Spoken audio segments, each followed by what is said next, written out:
welcome back to my channel. Come learn and grow with me. So today I'm actually going to do a book review on one of my favorite books ever, and it's actually The Alchemist by Paolo Coelho. And it's really crazy because actually the only reason I ever bought this book and read it is because Jim Carrey actually suggested it, and he read it and it actually changed his life. Like, it was life-changing to him, and I'm like, well, if a book is life-changing to Jim Carrey, I ought to read it. So I definitely went right that day and picked it up, and I read it that day. Yeah, because I don't like to take time to read books. I like to do it that day or in a day or two, you know. I like to get it done.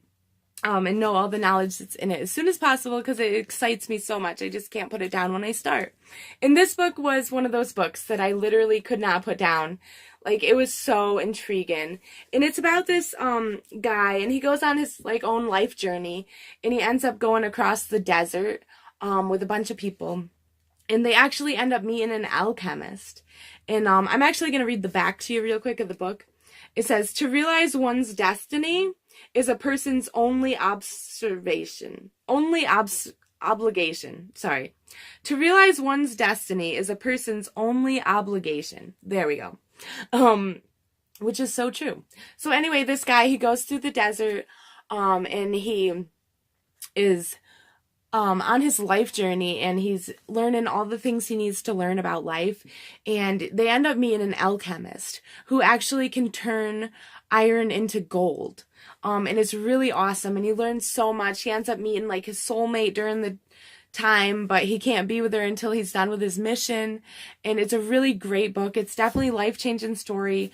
It's very, very inspiring. I definitely recommend everyone to check it out. And Jim Carrey read this book, and mind you, Jim Carrey's like a billionaire. So if a billionaire recommends this book, I recommend it as well. I mean, everyone should read it, right?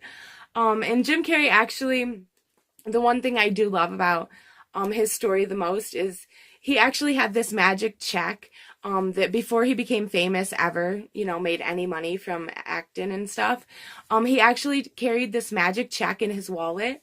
And it's actually from the book The Magic by Rhonda Burns. I have that book, and it's an amazing book. You should definitely check it out. And there's a check in there. You can do the same thing, and the check's from the universe. But anyway, Jim Carrey, he took this check and he wrote it out for $1 million to himself, and he signed it, and he put it for, I think, 3 to 5 years after he dated it or whatever. And so 3 to 5 years later in his life, he actually, or maybe it was 10 million. I think it was $10 million. He actually got the part for Dumb and Dumber and got paid $10 million to do the movie, which is exactly why he had wrote on his check 3 to 5 years previous, which he had carried in his wallet the whole time. And he actually took that check the day his dad died. When they buried his dad, he actually took that check and put it on top of his dad's coffin. Isn't that so sweet? He carried that check all those years after to keep inspiring him to know that he can create his own reality, because he did create his own reality just by visioning it and focusing on it and imagining it in his own brain. So it's amazing what we can do with imagination. And this book helped him along his journey, and it's helped me along my journey. And I really hope that you check it out and it can help you along your journey as well, because it definitely can. This book is a great door opener to life and life's journeys and life's magic. And so thank you all so much for tuning in. Be sure to give me a thumbs up if you liked my video, and be sure to subscribe so you don't miss any upcoming videos. I wish you all a wonderful, amazing, amazing day. So much love, light, and blessings. Have a great day. Smile more, be positive, and look for the rainbows and butterflies in your life. Peace.